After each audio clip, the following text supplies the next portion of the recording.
Hello and welcome to another live episode of the League One show brought to you by Over the Bar. Again, this evening it's myself and Ben, but this week we've got a special guest joining us, Aki from London Football Scene. You all right, guys? We're good. How are you? Yeah, I'm all good. Are you all good, Ben?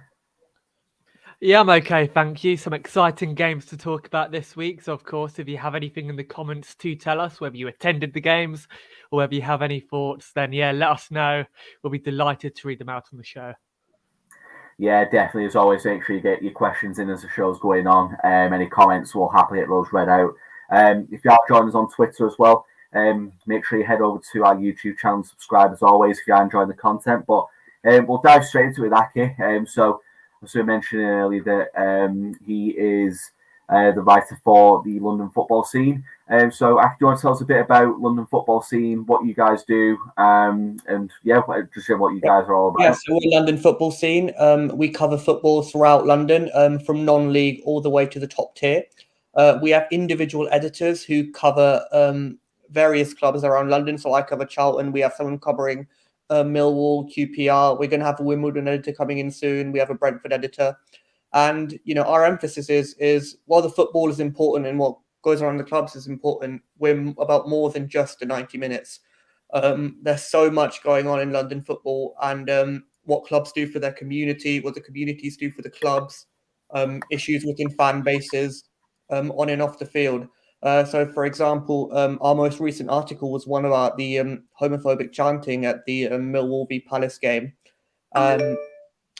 So we generally cover football in London. We all do this voluntarily. We're not paid to do this. We all do this out of our own passion. And it's something we love to do. And so I only started doing this in November of last year, but I go to the games as media and I cover Charlton Athletic.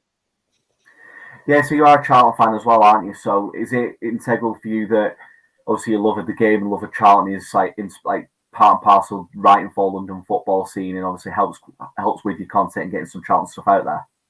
Yeah. I didn't grow up as a Charlton fan. I became a Charlton fan when I went to university in London. So I'm based in Northamptonshire. Hello, it's all cobblers to me. So I'm based in Northamptonshire and I went to King's College London in London. And in my third year there with some friends, I got season tickets at Charlton. And since then, I've had a connection to the club. I've closely followed the club. And, as opposed to the Premier League, I find there's so much more competition, so much more variety and so much drama within the 72 teams of the EFL. So I've always had a passion for this level of football in particular. And Charlton became my club in that respect. And I delved enough about the club to know enough to essentially cover it and go to the games, etc. So that's my relationship with Charlton. Cool. And so you made a good point there about obviously like low league football. I know for myself, being a season ticket holder at Rochdale, I go watching Salford a couple of times if there's nothing clashing because it's like the team closest to me currently geographically, and if occasionally a ticket crops up to watch Man City, but there's nothing like the atmosphere of lower league football, is there? So it's a great job that you guys do. And if you do want to check out London Football Scene, we have included their Twitter handle in the video description, so make sure you check those guys out and show them some appreciation, some cracking content. But you have alluded to there about you following Charlton, so we will talk about Charlton season in a bit more detail. So it's a bit of a up and down season so far, into a really poor start to season with Nigel Adkins leaving the club in the relegation zone and Johnny Jackson coming in, steadying the ship and really taking them up the table before getting the permanent job. So how do you sum up Charlton season yourself so far? It hasn't gone as planned. Charlton should, given the size of the club and given the stability and money that's come in with Thomas Sandgaard being owner, they should really be in the promotion places. Why that hasn't happened is probably due to haphazard recruitment. There were a lot of deadline day signings. Not many, well, a few have, but not many in an attacking sense have come to the fore and really made a huge difference for Charlton. Nigel Adkins, it just wasn't working with Nigel Adkins. And I've been in press conferences with Johnny Jackson, the way players talk. I mean, obviously they're not going to be open about what goes on in the dressing room, but you just knew that they weren't taking him seriously and they just weren't buying into what he was doing. He goes, they look disjointed. They were making schoolboy errors under Adkins. There were a lot of long shots conceded by sort of staying off defense and not closing people down, so like backing off people. And they just weren't keeping their shapes, and teams were slicing through them. Then Adkins goes, and Sandgaard, the owner, obviously clearly didn't have a plan because Sandgaard goes abruptly and he doesn't have a replacement lined up. So Johnny Jackson comes in.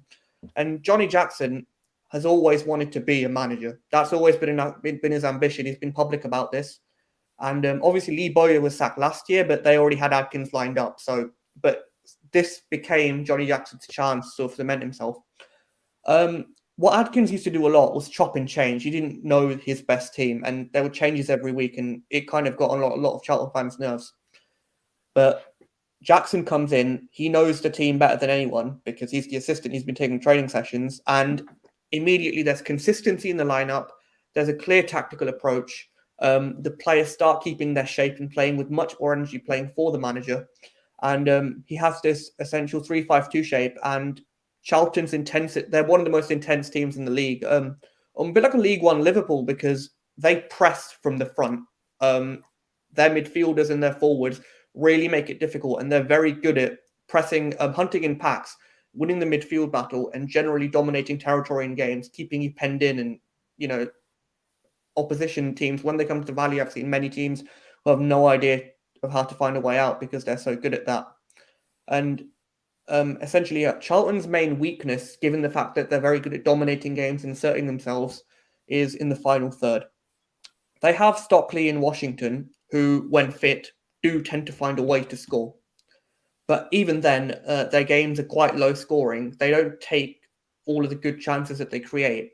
And what sort of they lack, and of course, it's League One, we're not expecting Man City here, but they sort of lack the movement required off the ball in the final third to pull players out of position and create the space needed for other players to run in and, good one-on-ones and high-quality opportunities. They don't create many of those. Essentially, with the ball, it normally ends up at the wings or in a good position, attacking-wise, but no one has any options and no one knows what to do with it. So there's a lot of domination, but not much end product. And that's the main... They need to be more incisive. That's the main thing they need to fix. Yes, I've been looking at a lot of Charlton's stats from the last few games, especially since Johnny Jackson got the job permanently in. What's been the feel amongst Charlton fans that Johnny Jackson's got the job on a permanent basis? Because when Adkins first went, there's a lot of big names linked with that job, but Johnny Jackson's come in and grabbed that with both hands, really, hasn't he? Yeah, he has. He's always wanted to be a manager. Literally 2 or 3 games in, they were calling for him to be appointed. Bear in mind, he's a fan favourite. The past decade of his life has been committed to this football club. So, they love the guy. They know what he's about. They know that he's dedicated to the club as pretty much he wasn't born a fan, but, he in a sense, it is his club. And his approach is clearly good because the results have shown it. They're liking the fact that, even when the results aren't necessarily good, Charlton play with energy and they'll get a performance regardless of what happens. So in that case, there was a lot of pressure on the owner to appoint him, actually. So, yeah, the fans are fully behind him.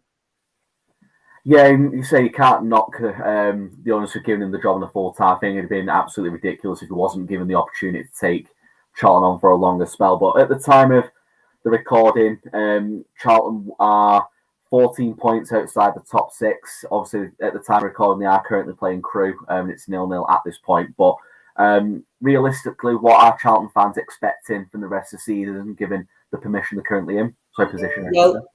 So after the defeat to Wycombe, generally scrolling through Charlton Twitter, it was, well, the season's gone. Let's not splurge in the transfer window. Let's go to the Papa John's Trophy final if we can get there. And generally, Charlton fans aren't expecting a big promotion push for this season, not the playoffs. They think it's very, very unlikely. They're going to enjoy the games to the left, but they are looking forward to next season and hopefully more investment in the team and something to look forward to. But I think upper mid-table finish if they keep consolidating. The problem is, while they went on a rich vein of form after Johnny's appointment, the gap to the top 6 just kept going. I mean, what wasn't in their control wasn't also in their favour. So, I mean, that's that. Yeah, and obviously the gap is quite big. A lot of the teams at top 6 and even the teams in 7th, 8th and 9th just can't stop winning, can they? So, yeah, they've left themselves a bit of a mountain to climb there. But so we will come back to Charlton later in the show when we discuss latest results. But Ben's going to take us through the results from Saturday. We've had a few midweek games as well. Obviously, we've talked about Charlton playing tonight, but We have a few games Tuesday night as well. Ben, do you want to take us through those? Of course, and the last match day was fairly busy. A lot of the games were spread out as well, so we will have the opportunity to go through most of the games, if not every one of the games. And of course, if you are in the chat, get involved, ask away your questions, whether it's to Aki, whether it's to David, or whether it's just about League One in general. But anyway, we'll be starting off with the first game in match day 17, which was Doncaster Rovers 0, Fleetwood Town 1. And Fleetwood, well, we've spoken about them in the past, and we've been fairly disappointed with how they previously played, given how they've been very, very inconsistent since Simon Grayson has left the club. But first, David, and then on to you, Aki. What have you made of Fleetwood so far this year in 2022? And good win for them, do you reckon? Yeah, it was a pivotal win, really, weren't it, at Doncaster? Yeah, it's a really good 1-0 win, a much-needed win. We obviously Harrison coming in, getting a goal on his debut, which is big for them as well, and they'll be hoping he can continue that going into the coming weeks. Obviously, they've only played one game in 2022 so far, but massive win for them, and they've won 3 of the last 5 in the league, so they definitely are moving in the right direction. So Doncaster were very poor when they came to the Valley. It was Johnny Jackson's first game, and frankly, they are relegation fodder by the looks of it. They've shown little encouragement apart from the beginning of that game at Morecambe, to be honest. And if Fleetwood are going to win games to stay up, this is the result they need, and they've gone and got it.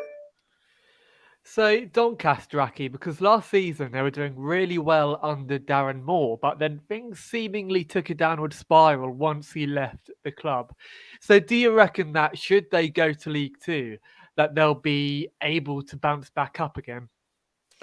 Well, you never know, because the squad isn't awful. They have some loan signings from the likes of Arsenal and whatnot, and you'd think that at that level it would possibly be a playoff team. You never know. I think with the right manager, with some togetherness, and with some of the teams in League Two, they could easily be mid-table to playoffs. But a bit more investment, and they could probably be a automatics team. So it might not be the worst-case scenario for them. But I think it's up to the ownership, because at the other end, it could also spiral, as we have seen with certain teams. And for our next game, we are off to Gillingham, where Steve Evans and I was supposed to talk about this last, so many apologies, David. I've unfortunately broken the schedule, but let's talk about it now. Gillingham 0, Ipswich Town 4. So again, I'm going to ask both of you this. So David first, and then you, Aki. Steve Evans, we'll talk about him first, because we've always been incredibly critical of him on the show. Do you reckon Gillingham were a bit late to sack Steve Evans? Looking at the consensus on social media, I think a lot of people felt it was the right time to go. I think he kind of bought himself a little bit more time with performances over the last couple of seasons, having like steady performance in mid-table. I think the biggest part of the problem for Gillingham fans and the anger is more towards Paul Scally. Especially considering they could have got some decent compensation for him only a matter of weeks ago if they'd have released him to Stevenage at that point. Obviously, they didn't do it, and they've chosen to sack him a matter of weeks later. So rather than getting compensation, they've had to pay severance to get rid of the man. But yeah, I think it was the right time. When you just look at the recent results, you're having to go back to the last time they won a game was the 19th of October at home to Doncaster. Obviously, Doncaster, as Aki said, relegation fodder really. So that's the kind of team we should be expecting to beat. But yeah, it's like one win in the league going back as like far as September. So it's really not good enough. Yeah, I mean, so you guys have been critical of Steve Evans, and so last year at the Valley, a lot of people associated with Charlton were critical of him for his touchline antics, and I completely agree with David that he was given time because he'd done so well. But Gillingham would want to consolidate, of course, after 2 9th-place finishes, and they've still got players like Verdane Oliveira and whatnot. It's quite strange just how poor they've been. So Steve Evans, Aki, he was linked to Stevenage a couple of months ago. And of course, his head had been turned by the speculation. So do you reckon that the speculation linking him to Stevenage maybe resulted in a slight dip in performances for Gillingham? Well, potentially, but at the same time, he's in a relatively comfortable position with a half-decent squad, which is buying into his methods, at least in League One. I'd be interested in how much money Stevenage are offering him to drop down a level and manage a club who have essentially been mediocre to poor in League Two. So maybe, but if it was the case, maybe we'll see in the next few weeks. Maybe Stevenage will be announcing Steve Evans as their next manager. But yeah, that's a surprise. I would think that's surprising if that was the case. So, Gillingham owner Paul Scally, David, I messaged you during the week a tweet of what he said to some fans. I think he essentially was criticising the fans on social media or something there and then thereabouts. But essentially, Scally has been a very poor owner, and I don't know what Gillingham fans in the comments think, but if you are a Gillingham fan, let us know what we think of him. But how much of the blame, David, would you put onto the owner of Gillingham, Paul Scally? Yeah, it's a bit of a difficult one. I think obviously when teams are in a situation like this, the buck does stop with the manager, but in this case there is a lot of anger on social media amongst Gillingham fans towards Paul Scally and his tenure at the football club. There does seem to have been a lack of investment. They've lost key players over the last couple of years and not suitable replacements coming in. It just feels like it's been a controlled relegation. I think at the start of the season, a lot of people did have them, myself included, as dark horses for maybe top six. But I think after the first couple of weeks and the performances on the pitch, that kind of went out the window. I think it's more a case of staring relegation down the barrel of a gun now, isn't it, as opposed to anything above that point. But also, with Gillingham, they're a small club with a small stadium. You don't expect their revenues to be that high either. So, for them, there's the pressure that with their recruitment, it has to be absolutely 100% correct. They don't have the leeway to spend a lot of money on players for it not to work. So in that, I guess, yeah. But if they had an owner who could genuinely just not be afraid to lose money, then maybe it would work. But unfortunately, with a club of Gillingham's size, I guess that's just the way it is. Yeah. So one final thing, and we'll finish off briefly with Ipswich. Aki, what have you made of Ipswich? And they won 4-0 against Gillingham. I'll quickly read you through the goal scorers. James Norwood, Wes Burns on the 13th minute. Macaulay Bond with a lovely tap-in. You rarely hear the word lovely tap-in, but he scored a lovely tap-in. And then Connor Chaplin with a penalty. Do you reckon Ipswich Town could be on their way back up in the league? Because they're still a couple of points of playoffs. Maybe they could potentially get in there, or do you reckon it's a bit of a stretch to even claim that? A couple of points. It could do it, and most importantly, and Crew have just scored. There's a new manager bounce, most definitely. And look, when Paul Cook came in last year, I remember that Ipswich immediately went and won at Accrington, which was a difficult place to go last year. But while Kieran Dowell has made a good start, at the minute there is cause to be optimistic, but that doesn't necessarily mean that things will go swimmingly in the long term or even till the end of the season. So I'd be cautiously optimistic, and as long as the players stay solid and buy into his methods, because manager of Ipswich came to the Valley and Charlton just ran all over them. Ipswich fans were arguing with their players after the game, and it was quite poor. So I'd be cautiously optimistic, but I'd give him time. And for our next game, we are off to Lincoln City. Lincoln have been on a bit of an upward trajectory as of late. They've beaten Oxford 2-0, or they beat them on Saturday 2-0 with Anthony Scully and Morgan Whitaker. And later on, we'll also be talking about a very good win away at the Stadium of Lights, but we'll save that till later. So quickly, we'll stick to Lincoln 2, Oxford United 0. Could they maybe climb up the table a bit? Because mid-table, David, that would be an impressive finish for them, wouldn't it? Yeah, under the circumstance, I think mid-table will be a great season for Lincoln, given how much that squad was ravaged apart in the summer, losing key players. Some of the players from last season not quite hitting the levels we were last year either. So yeah, I think it'd be a really good finish for Lincoln, considering where they were. And it's 2 really good wins on the bounce now to get them out there. Obviously, playoff chasing Oxford, promotion chasing Sunderland. So they've had to do it the hard way, but yeah, 2 great wins on the bounce there.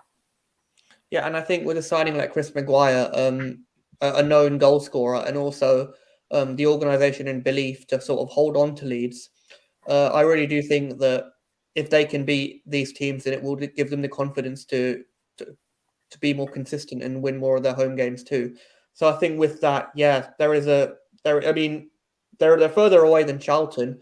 I think they could possibly finish quite close to each other. I'd say 8th or 9th around. Not enough for the playoffs, but definitely around 8th or 9th. And good evening to everybody in the chat as well. Good evening to Steve, to Alan, and to Josh. We will get onto your questions towards the end of the show. But for Oxford, that was a fairly poor result, wasn't it? Would you maybe be worried, Aki, if you were an Oxford fan following that result? Well, one of my best friends is an Oxford fan, and the thing is, they've got a good manager, and they've been on the cusp of the playoffs.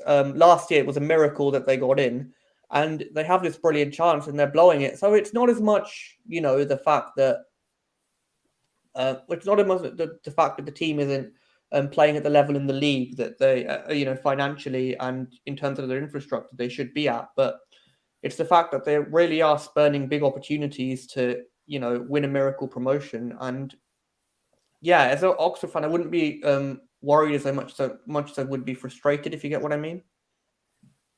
So as you just alluded to, Aki, Crewe are 1-0 up against Charlton with Oliver Finney scoring, for Crewe.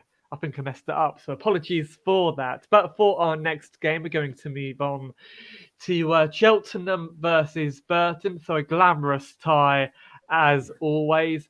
A 1-1 draw. Cheltenham, again, they've been doing bang averagely, in my opinion.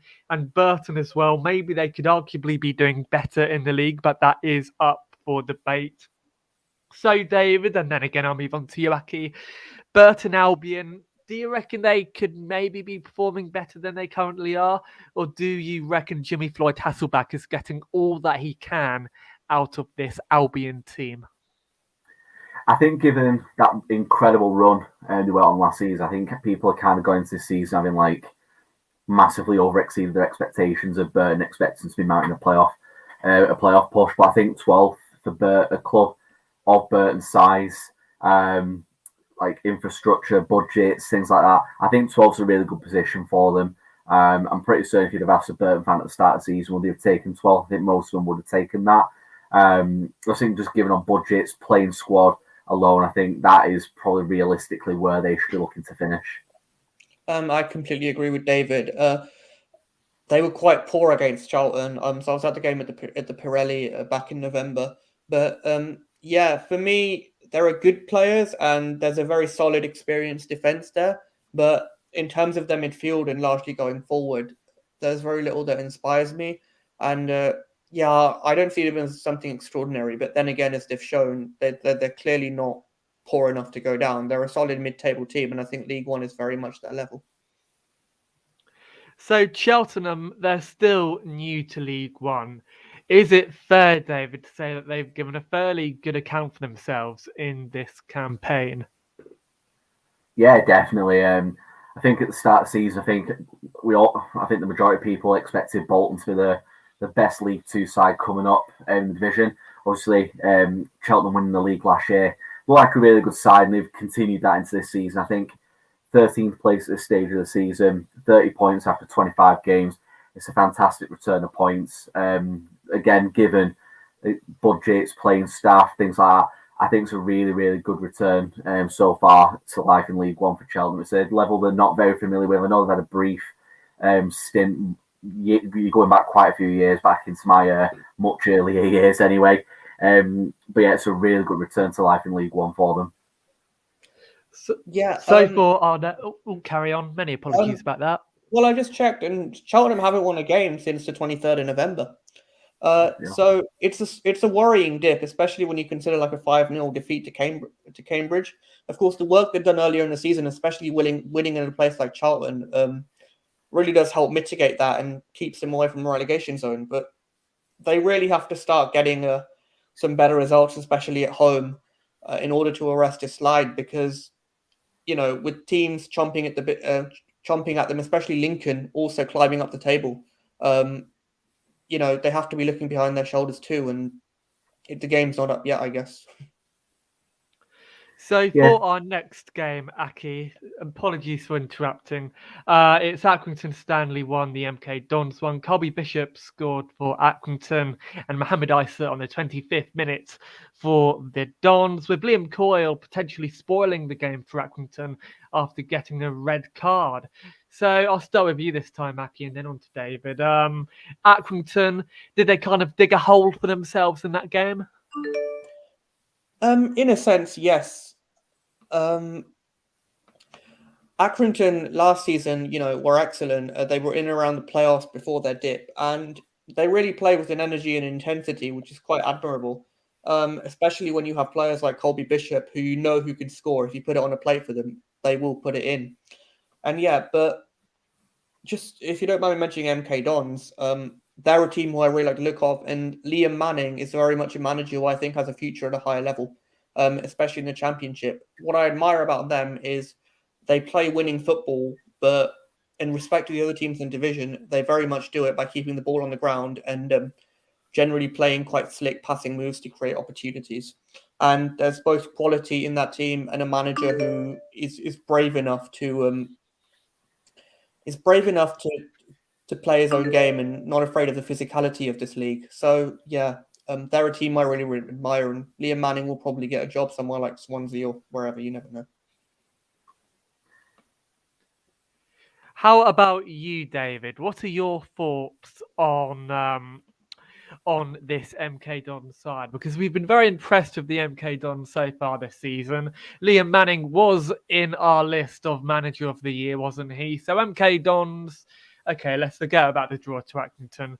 How good have they been so far?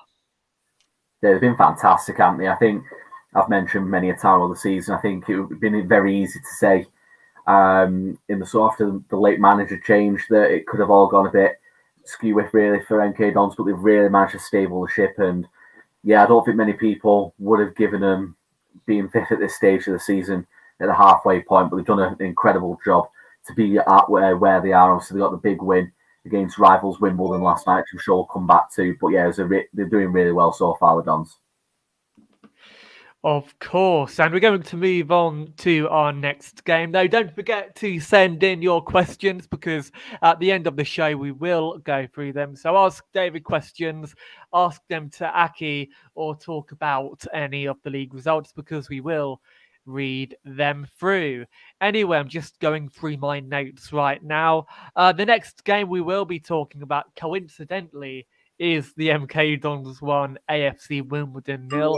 And another red card in this game. Nesta Guinness-Walker got sent off on the 36th minute for AFC Wimbledon. And Matt O'Reilly scored on the 29th for the MK Dons. So, Aki, the MK Dons, they have a very young side, and that was a very good win against AFC Wimbledon.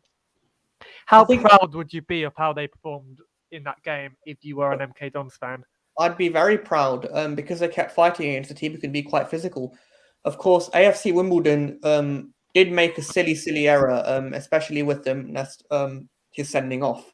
And I think playing against 10 men with a team who can very much exploit space which is left with good passing moves, and Scott Twine sitting between the lines and able to pick players out, you're always putting yourself at a massive disadvantage there. And David, AFC Wimbledon, they're a team who are just happy to chug along in League One, really. They won't do anything spectacular, yet they will pick up impressive results here and there. So AFC Wimbledon, is there really a lot to say on them, or can we just move on? Yeah, it tends to be it's a very similar pattern. AFC Wimbledon's life in League One, they tend to potter around that bottom 5 or 6, don't they? At this, they usually are in the bottom 4 at this stage of the season. But I'm a little bit not disappointed with AFC Wimbledon, but I kind of expect them to kick on a little bit with them now being back at Plough Lane. I thought now being back at the spiritual home of Wimbledon, I thought they might have kicked on a little bit with fans being back in the stadium. But again, it is a big ask at this level with the budgets involved. So yeah, I think they're a fair season, to put it politely. And just a quick update in the Crewe Charlton game. If you are watching live, it's Crewe 2, Charlton 0 with Mikel Mandron scoring on the 3rd minute of extra time in the first half. So elsewhere in League One, because we still have 2 more games to talk about, and then we'll briefly touch on the live game that's happening at the moment over at Crewe. Sunderland 1, Lincoln City 3. Now, Aki, on this show, we've always referred to Lee Johnson as streaky Lee Johnson because of how inconsistent all of his sides are. They lost to Lincoln City yesterday. Would you be worried if you were a Sunderland fan? Because Sunderland can hit very hot and cold, can't they? Yes, and League One is not a league to be, especially in the upper top 6 of League One, it's not a league to be hot and cold. Because you look at the sides below you, Wycombe, Wigan, and MK Dons, even though MK Dons are 7 points behind, these teams are more than capable and have the quality to catch you up, especially if managers know when they have an opportunity. And there are sides that these teams just can very easily beat. So yeah, and especially Wycombe, who have had 2 wins on the trot within 1 point. And bear in mind, Wigan have 5 games in hand on Sunderland and on Sunderland. So yeah, I'd be very worried if I was a Sunderland fan, especially with Wycombe in that position. So, David, Ross Stewart scored for Sunderland. He's currently League One's top scorer with 15 goals so far this campaign. Chris Maguire, former Sunderland man, scored a hat-trick for Lincoln. And then I guess you've all seen the celebrations. Chris Maguire ran up to Lee Johnson and celebrated right in front of him. So, first of all, David, a fairly simple question. What did you make of Chris Maguire's celebration there?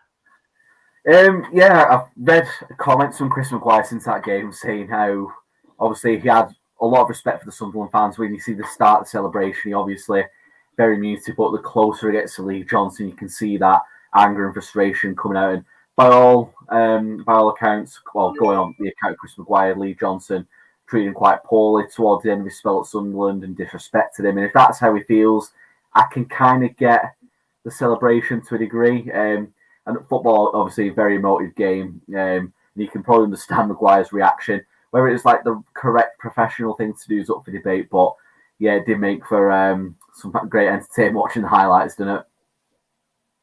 Yeah, it was great. I think, it's a game where an off-the-ball incident was the highlight. And Sunderland fans, of course, they weren't too aggrieved because they fully felt they deserved to lose. And I think that's the biggest indication of Lincoln's performance and how good it was. So finally, and I'm going to go on to you, Aki, for this one. Sunderland have been linked with Johnson Clark-Harris, and I said to David earlier on in a private chat that I reckon he's more or less being signed just to kind of fill in this, the cracks in the squad, as they're not necessarily full of depth. But I also argued that they don't necessarily need him. So what do you make of Johnson Clark-Harris potentially going to Sunderland? Is he a good signing, or do you reckon he's simply an unnecessary player for them to get? Well, I mean, they do have a very rich owner now, so I guess they can sort of have unnecessary players. But he isn't getting much game time in Peterborough. If they could somehow get him on loan for the next 6 months to sort of, I know they're linked with him for a full transfer, but if they could get him on a loan deal for the next second half of the season to sort of support Ross Stewart, and yeah, so they have a replacement in case the worst happens with him. So how about you, David? What do you make of Johnson Clark-Harris? Because he's always been a very good player in League One, very good for Bristol Rovers, of course. Surely he's maybe a bit of a coup at this level. Oh, yeah, it'd be a huge coup. He was, if I'm not mistaken, the League One Player of the Year last season as well. Obviously scored a hatful of goals. I think he broke the 30-goal barrier last season as well. But obviously Ross Stewart on 18 goals so far, absolutely on fire. I don't think, obviously the exception of Cole Stockton, I don't think there's any striker who's currently on a hot streak in League One. But I don't think the money, that the figures that are involved, I don't think it's justifiable at this level when they could go get somebody to support Stewart, as opposed to somebody who, trying to have two attackers that I don't want to say blowing defence away, but I think the money could be spent on probably another good supporting striker at a fraction of the price and strengthen the whole squad, as opposed to blowing all the money on one player and it not guaranteeing to reap the rewards. Personally, I'd rather strengthen the squad rather than going for what would be a glamour signing at this level. And for our next game, Bolton Wanderers 0, Wycombe City 2.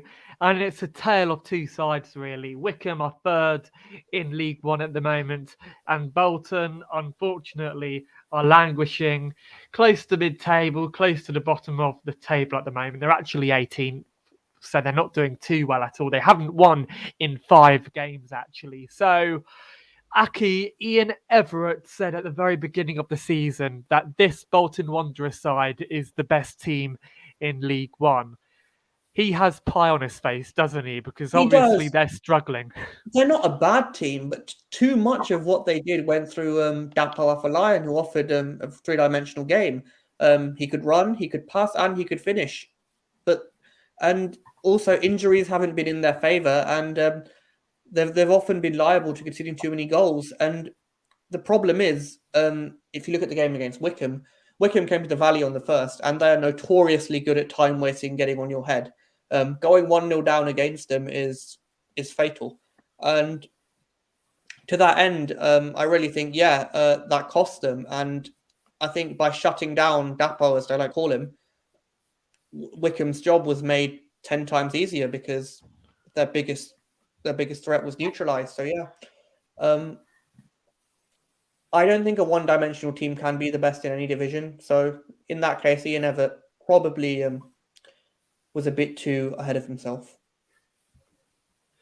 So, David, we've been very critical of Wycombe as goal scorers, but let's give them credit. They have been on a bit of a hot streak lately. They did, of course, beat Sunderland over the weekend.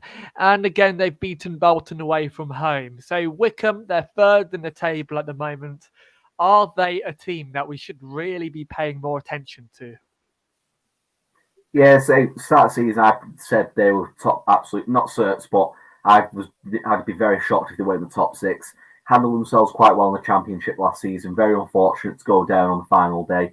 It doesn't seem to affect them too much this season either. And yeah, third place. I know a lot of people don't really agree with the Wycombe approach to the game. Obviously, they're not there to please people apart from their own fans, but it is getting them results at the end of the day.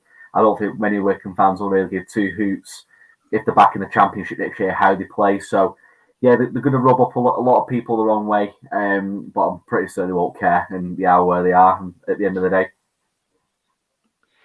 And finally, Aki, we're briefly going to talk about the live game going on at the moment. Crewe Alexandra versus Charlton. It's half time at the moment over at Crewe.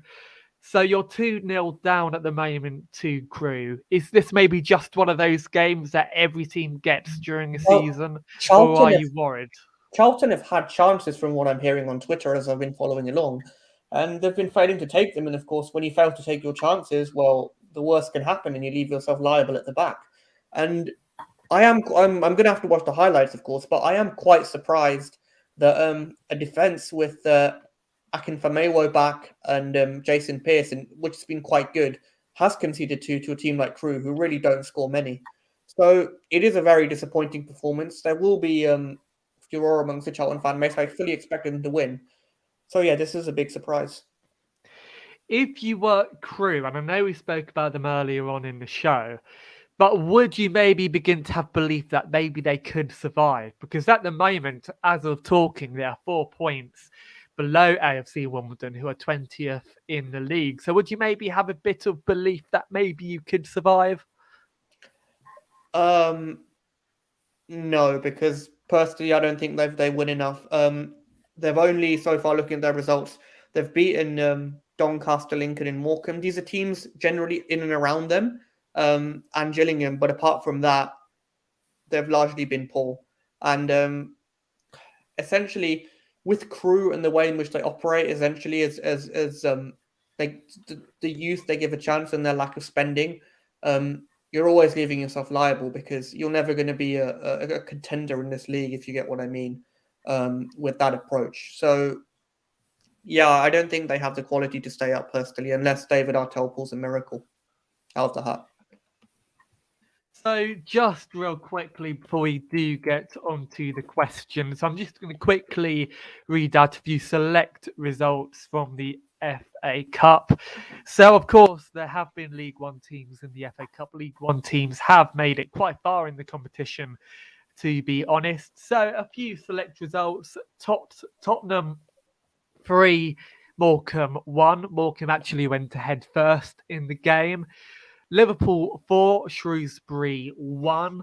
And finally, the game which I actually do want to spend a bit of time on is Cambridge. Well, it's Newcastle 0, Cambridge 1. So Cambridge, how impressive is that result, David? Because Cambridge, they've had a decent season, and now they've just beaten Newcastle at St James's Park. Yeah, it's a huge upset win. I think it's the manner of the win as well. They weren't showing up here. I think Cambridge, for the large part, were well in the game, but obviously are expecting the Premier League side to dominate home, have more chances. But by all accounts, Cambridge give a really good account of themselves and came away with a really good 1-0 win. A lot of attention around the game as well, being Kieran Trippier's debut. Obviously, a competition Newcastle fans really wanted to do well this year. Now Mike Ashley's gone and the optimism around the new Saudi Arabian regime there. So I think there was a lot more positivity around St James's Park, and Cambridge definitely turned up to spoil the party and got a really good 1-0 win. Obviously, Ironside getting the winner as well, taking his league form into the cup as well. And it was a really, really good day and a very proud day to be a Cambridge fan. So Cambridge are one of the best teams who I've been most impressed with at the Valley. What I really admire about them, since they've came to the Valley, is how balanced they are. And Mark Bonner's did a really good job of constructing a team who both are capable of keeping their shape, but are very good at picking the right opportunities to also commit men forward. So this isn't a team that's just going away to get a draw. While they can frustrate teams, they had several one-on-ones against Charlton, who were in their stride on the Johnny Jackson back in December when they played them. And they can commit 3 or 4 men forwards. They can find space between the lines and exploit space while still restricting you. And their judgment is very good as a side. And, for Mark Bonner, a young coach, to have a side with that confidence, and, it shows his own football acumen and how he sort of imparted that to his team. So, yeah, they're a very impressive team for the resources and players that they have.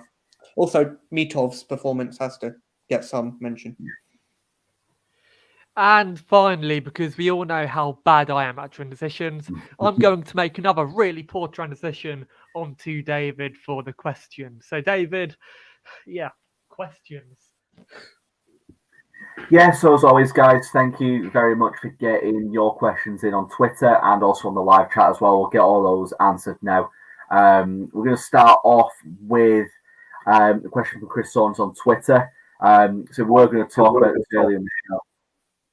But obviously, about the transfer window, obviously, the question coming about, I wanted to save it for the question answer session part. So I'll pose to you, Aki, with Ben temporarily nipping away. So Chris has asked, there's been quite a bit of movement in the window already. Which clubs do you reckon have made the best moves so far? And which clubs do you expect or think need to do business to make the most of the last 2 weeks of the window? Well, I mean, there have been some good moves in the window so far. Charlton, just moving on to, with Charlton first, just to get out of the way. Charlton definitely need to do some business because with Harry Arter going back to Nottingham Forest, they've freed up probably a big chunk of wages. And again, they need a creative player. If they had Scott Twine in their side, someone like him or someone they can pull out the bag, then it would be great. And they're looking mainly at loan signings at big clubs. And essentially, what they want is a second Conor Gallagher, if you remember how good he was at Charlton a couple of years ago when they were in the Championship. So essentially someone like that. But there have been some good signings. Which one would you say is the best? There's not, for me personally, there's been much of a standout so far. I think Harrison going at Fleetwood, I think, is the big one, really, because I think I'm a big fan of Harrison. I think he's going to do a really good job at Fleetwood. I think he'll get enough goals to safely keep Fleetwood in the league. So I think for me so far, that's a standout one, personally. But I think there's a lot of more potential big deals to happen over the next few weeks. I think a lot of League One clubs are tending to bide the time a little bit, see what other clubs are doing, and I think over the next week or so, obviously, as we hit the end of the window. Leon Charles at Bolton. What was that? Sorry. Leon Charles at Bolton. Yeah, it's a decent move. Obviously, I just personally think there's bigger moves to happen in this window, but I think they're going to happen in the last week of the window. I'm expecting Sunderland to do some big business, especially given the last two results. I think the owner's going to plunge a lot of money there. So I think I'll start a bit of a chain reaction. I think clubs like Wycombe, I think Rotherham will react to that as well. So yeah, I'm expecting a lot of business over the next couple of weeks on that one. Sorry, carry on. My bad. No, I'm all good. Yeah, what were you going to say? Theo Corbinu was very well liked at Sheffield Wednesday when he was there, and he's now at MK Dons, further adding to their impressive ranks. So that should be another dimension to their game. Yeah, definitely. I think with MK Dons, anything that can take their game onto another level, because obviously they are performing at a ridiculously high level at the minute anyway. So anything that can improve that is a definite there, and that's for sure. But Ben as well, is there any names that stand out for you so far in the transfer window? Not really. I mean, to be honest, I've only really been paying attention to Ipswich's transfers, and we've been linked as always to players who we don't really need, unnecessary players from Manchester United. And when you think about it, it's mostly purely speculation, because Ipswich Town, in my opinion, don't need any new players. So that's been the one thing that I've been concentrating on. But just a few shout outs. Kieran Agard to Doncaster on a free. That is a big transfer for Doncaster, because Kieran Agard is a very good player. He's previously played for Everton, Rotherham, MK Dons, Bristol City, so he should be a very good signing for them. There have been some very good signings in League Two that we'll get onto tomorrow, but Reece Hutchinson to Cheltenham again on a free is also very good. And MK Dons, they've lost Andrew Fisher, which is actually quite big for the MK Dons, to Swansea. So just a few signings right there that have stood out for me, whether to a League One club or away to a League One club, from a League One club, sorry. So yeah, I mean, I don't expect to see too many significant transfers in League One, but I reckon some teams such as Sunderland will, of course, sign the likes of Clark Harris, as we said earlier. Yeah, one move that I do want to just mention before we move on to the next question is Aaron Morley moving from Rochdale to Bolton. Obviously, with me being a Rochdale fan, Bolton fans who are watching might not necessarily know much about him. So personally, I think that is a good move for the player and the club.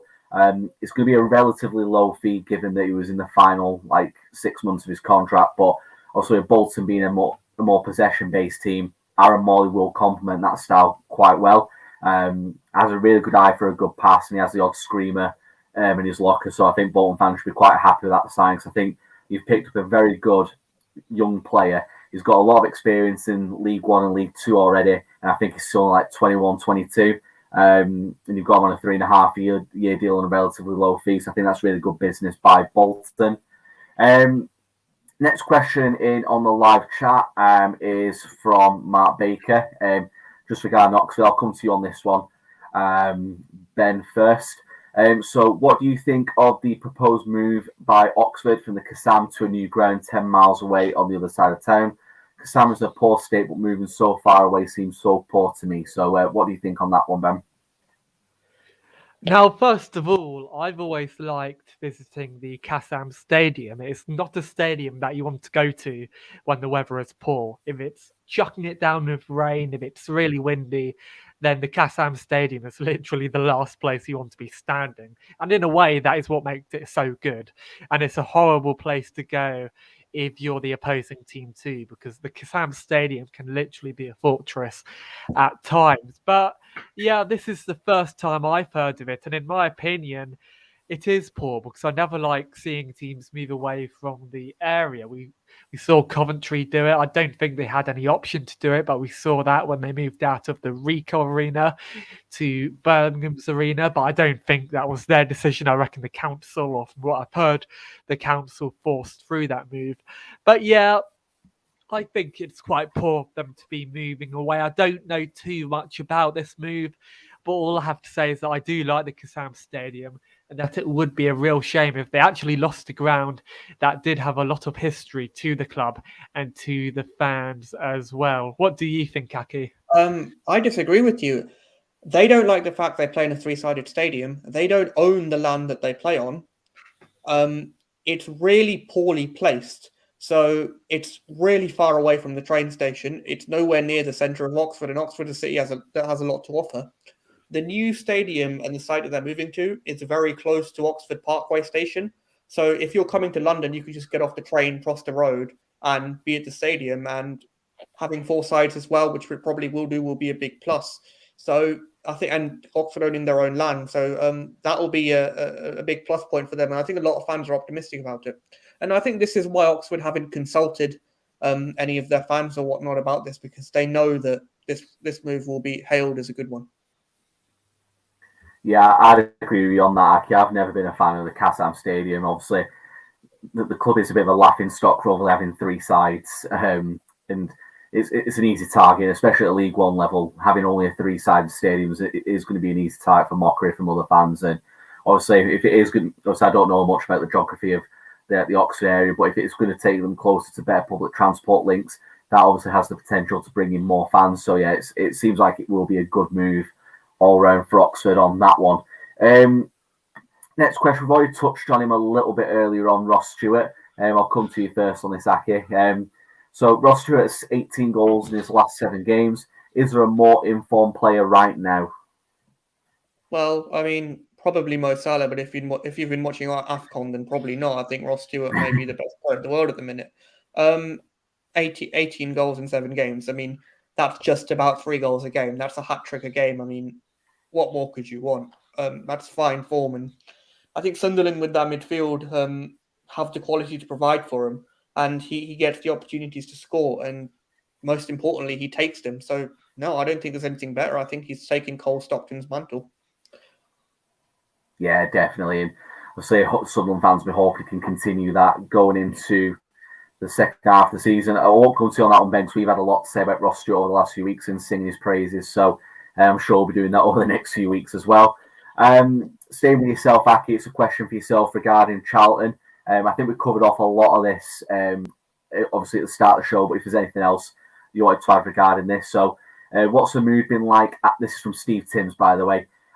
What's the mood been like at the Valley lately, and how's it changed over the last 12 months from Atkins coming into him going and where the club is now? The club's in a very stable place over the last 12 months. So, in fact, it's 2022 now. So, if you go back to the last 12 months, it's been Sandgaard's ownership. They just about missed out on the playoffs. The fans have got their man as the manager. So, there's a jubilant sort of optimism going forward for the club.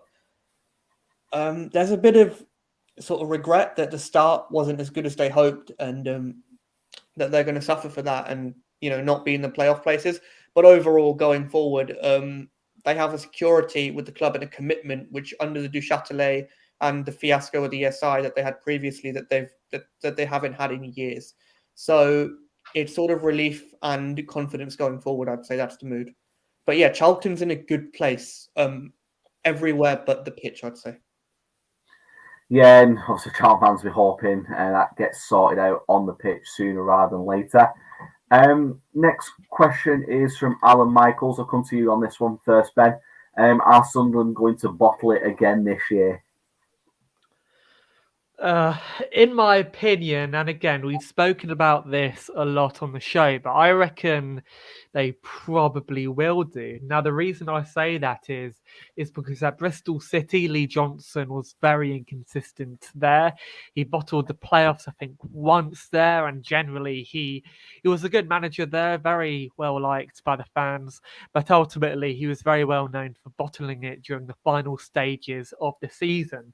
But when you look at Sunderland's next couple of games, they're playing Accrington Stanley next away at the Kassam Stadium. Well, not Kassam Stadium, at the Wham Stadium, sorry. The Wham Stadium is a difficult place to go, in my opinion, so they might struggle there. They're at home to Portsmouth on the 22nd. So Portsmouth are a very decent side. They're on an upward trajectory at the moment, so maybe they might lose that. And they've still got the likes of MK Dons, Wigan, Charlton to play this season. Now, depending on where they are and how they've been performing going into those games, then maybe or maybe not, you would be worried as a Sunderland fan. But personally, and again, I do like Lee Johnson. I reckon he's a great manager, a great person to have in and around the club as well.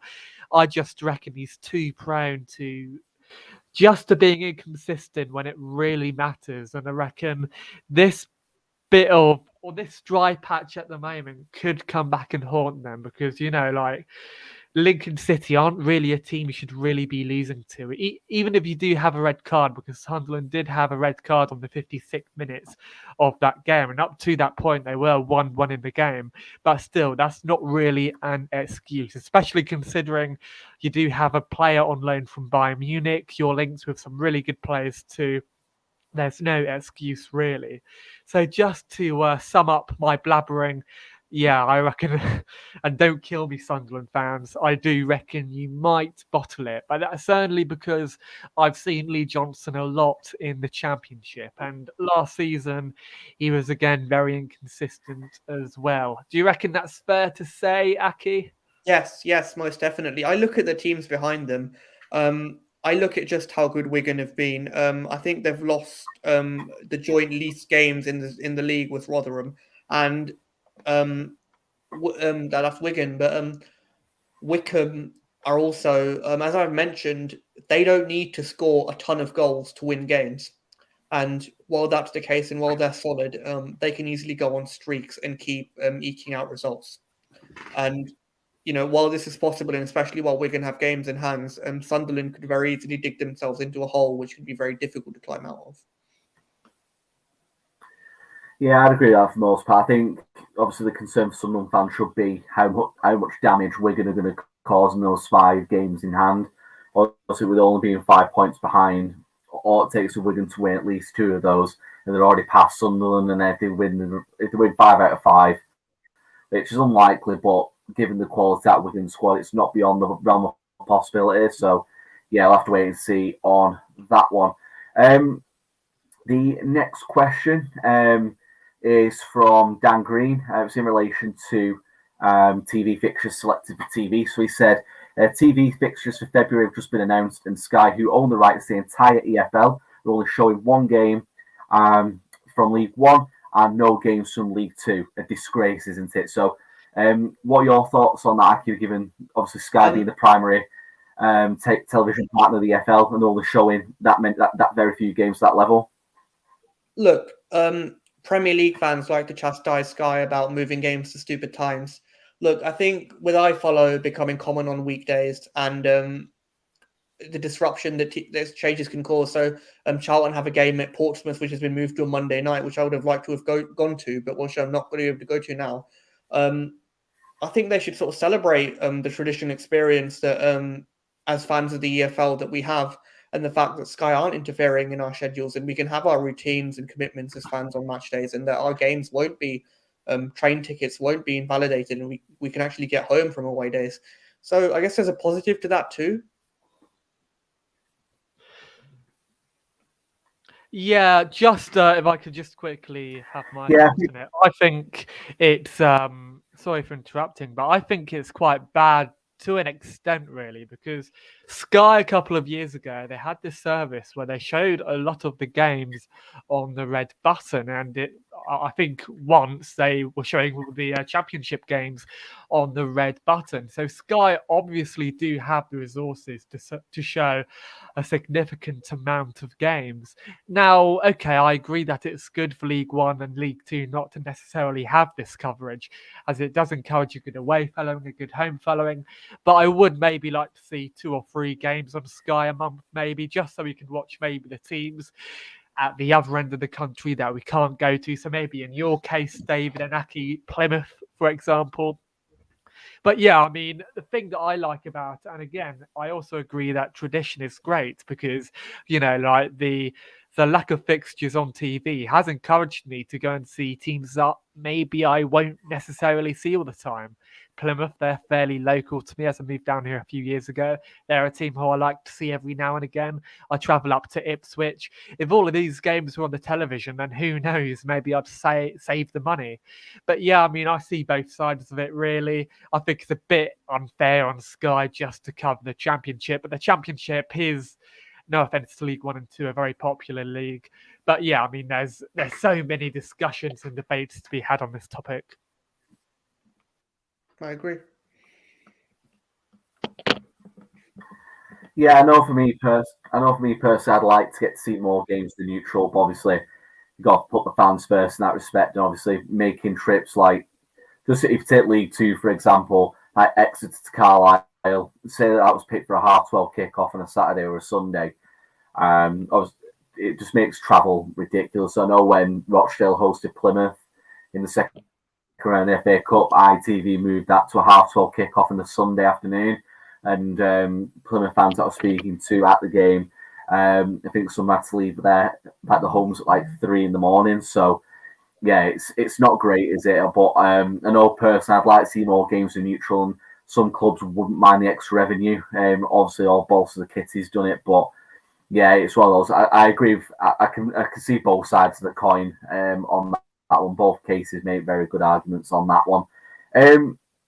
Next question is from Ben Morris regarding Gillingham. I think we've covered this mostly. If any of you two guys have got any more points to add, Steve Evans leaving Gillingham, will it make much of a difference, or is the problem bigger than one man? Any of you guys got anything you'd like to add on that? Well, I mean, they need a manager of Steve Evans' intensity to sort of play a style that can maximize the resources that they have. And often it's not pretty, but it worked. And as I said, Paul Scally can only do so much with the resources that he have. That club can only do so much. So I don't think the problem is bigger than one man. I think with a decent manager, they can do it if they've finished in the top 10 over the previous 2 seasons. Yeah, I mean, all that I would add to it is that it is a bit of a disaster, really, as Gillingham have gone back and, they've essentially hired one of their old managers. So, yeah, basically my thoughts on Steve Evans, and I think we've already said this enough, really. He's always been a bit of a pantomime villain at every club he's gone to. Whenever he's gone to Portman Road, I remember a few years ago when Leeds under Steve Evans visited Portman Road, Steve Evans obviously made himself the pantomime villain by, his touchline antics. But I think just real briefly before we do move on, Steve Evans has been very critical of the club since he's left. And I know he's only just left, but I'm reading from an article at the moment, so bear with me, I might mess this up. But Steve Evans has described this departure from Gillingham as very amicable. Evans left Priestfield, and I quote from this, on Sunday after 2.5 years in charge, which we already know. And Evans, speaking on Peterborough owner Darren McAnthony's The Hard Truth podcast, highlighted the impact of COVID and injuries on the season. And he's also stated that he wasn't happy with the chairman and that the chairman ultimately wasn't happy with him. He said, "One thing I'm honest." This is what Steve Evans was talking on the podcast. "Sometimes my opinion's misguided, but I said to him, the owner, we need to sit down, and he called me Sunday and said, let's have a chat, and it was very amicable." And then he went on to say that he didn't get sacked. He left via mutual agreement. So David, and then on to Aki, that quote right there saying that Steve Evans didn't like the owner and that he more or less stepped down. Could you maybe take that with a pinch of salt? And what do you make of it? I think it's been fairly obvious. There's been animosity between the two ever since the Stevenage debacle. Personally for me, I think the animosity, the tension's been there. It's been brewing for a long time, and yeah, it doesn't shock me to see comments that have come out like that. What do you think, Aki? I think the writing's on the wall. I mean, the results just haven't been good enough, and I think he's trying to cover his own skin. There has been animosity, sure, but frankly, Gillingham were on a slippery slope down to League Two, and a change had to be made. And I think even he must look at the results himself, rather than pointing at scapegoats, etc. So, I think there's some culpability on his part, which he has to show a bit more humility. Yeah, but I think humility and Steve Evans don't really tend to go hand in hand, do they? So absolutely not. No. Yeah, so I'll be interested to see where Evans winds up next. Anyway, we've got 2 questions left. One on Twitter, one on YouTube. So we'll go to the one on Twitter. Sorry, the comments first. So from Josh Lane, which teams? So just briefly, 2 names from each here. Which teams do you think will be in the automatic promotion places? Which 2 teams are you picking? Wigan and Rotherham. And you, Ben? Yeah, I mean, I'm more or less inclined to agree with him there. Wigan, I think Liam Richardson is a very good manager. I reckon he has the perfect machine there. So Wigan, and another team who I'm probably, Rotherham. I mean, I was about to go for Oxford as well in the playoffs, but I can't see anybody topping Rotherham. Rotherham under Paul Warne, they're a very, very good side. I haven't seen better football really in League One, which surprises me considering that this is Rotherham and that they have played very counterintuitive football in the past. But Paul Warne, he is a very good manager. And at the moment, they are level on points with Sunderland, but they also have a couple of games in hand, I believe. So this Rotherham side, they're very, very good. Paul Warne, he's managed in both the Championship and League One. He's also briefly been a coach in League Two. He is a very well-versed manager and a very well-travelled manager. So yeah, Rotherham and Wigan. Yeah, no worries. Bit more than 2 names, Ben, but I'm obviously backing your predictions up there.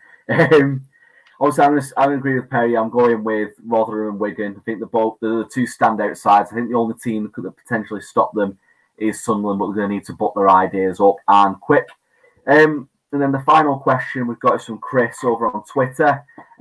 Wigan are 5 points off top spot, but have 5 games down on Wycombe and Sunderland and 2 games on Rotherham. So why are people not giving them the credit and respect they deserve? Is it to their style of play? And they have to be considered title contenders. What do you guys think? What do you think first, Aki? Wigan are truly tight. Sorry, could you repeat that? So why are people not giving them the credit and respect they deserve? Is it to do with style of play, and they have to be considered title contenders? Well, I mean, they can be. They're not as, aesthetically pleasing as, say, MK Dons. But, yeah, and also, if you look at the fact that, they aren't exactly, because they've had games postponed and whatnot, they aren't exactly up there. And that, for example, at the Valley, they won their game very late on. They weren't effective for a lot of it, but near the end, they had just about enough to exploit the space left in behind by Charlton and win. I guess it is sort of the style of play that's hindering their recognition. And what do you think, Ben? Wigan have been a very good team, and I reckon Liam Richardson, is a very good manager, and I also reckon that he's the reason Paul Cook didn't succeed at Ipswich. But again, I think the reason they haven't necessarily grabbed all the headlines is because of fixture postponements and the fact that, they do play good football, but they're not necessarily standouts in that regard. Now, they're not... Despite not being necessarily the most prolific up front, they've scored lots of goals, but their strikers haven't necessarily set the world alight. They are signing Josh McGuinness. So, maybe that'll change things. Maybe he'll bang in a few more goals for them. But Wigan, they're a very good side. They can score goals. Despite what I just said, they can still score goals all around the pitch, really. So they are very, very good. I just think that fixture postponements, including in the Papa John's Trophy, has maybe contributed to them not grabbing the headlines and maybe staying under the radar a bit. Yeah, I think once they've played the catch up and got them 5 games in hand out of the way, I think people start giving them the respect they deserve. They are probably them and Rotherham are the 2 best sides in this division. Yeah, I think once they've played catch up and they've got back on level games, I think people start showing them a little bit more respect. But that's everything for this week. Thank you guys for watching, get involved in the live chat, tweeting your questions. It's very much appreciated. Thank you to Aki for joining us this evening. Thank you. Again, if you want to check out obviously everything regarding the London Soccer Scene, make sure you check out the video description, and that Twitter handle is there, so make sure you give them guys a follow. But yeah, just before we go, just the usual wrap up of the show, which I'm sure you guys are used to now. So if you are new to the show and you're not necessarily familiar with what Over the Bar does, so the website is otvfootball.net, which is the centerpiece everything of Over the Bar does. So make sure you check us out there for all our latest articles and content. Also, make sure you head to our Twitter page at Over the Bar FB. And if you are listening to us on Spotify or iTunes, or you're watching us on Twitter, make sure you come over to our YouTube channel, youtube.com/overthebarfb, or just search for Over the Bar FB on YouTube for all your League One shows, League Two shows, and if you are interested in the Bundesliga, Mark and Rory's Bundesliga show. But that's everything again for this week. Make sure you join us tomorrow for the League Two show, and we'll see you all very, very soon.